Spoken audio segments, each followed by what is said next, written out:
नमस्कार, माझे नाव सोनकांबळे विद्यासागर. मी स्वामी रामानंद तीर्थ विद्यापीठाअंतर्गत शिवनेरी महाविद्यालय शिरूर आनंदपाळ येथे BA तृतीय वर्गात शिकत आहे. मी गेले 2 वर्ष झाले NSS मध्ये कार्य करत आहे.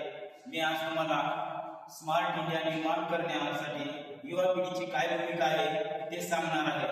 स्मार्ट इंडिया निर्माण करण्यासाठी युवा पिढीची भूमिका ही अत्यंत महत्त्वपूर्ण आहे. तरुण किंवा युवा पिढी देशाचे भविष्य आहे आणि त्यांच्या कर्तृत्वाने भारताची प्रगती होऊ शकते. आजच्या काळात तंत्रज्ञानाने जीवन सोपे आणि जलद केले आहे. तरुणांना या तंत्रज्ञानाचा योग्य उपयोग करून देशाला स्मार्ट बनवायचे आहे.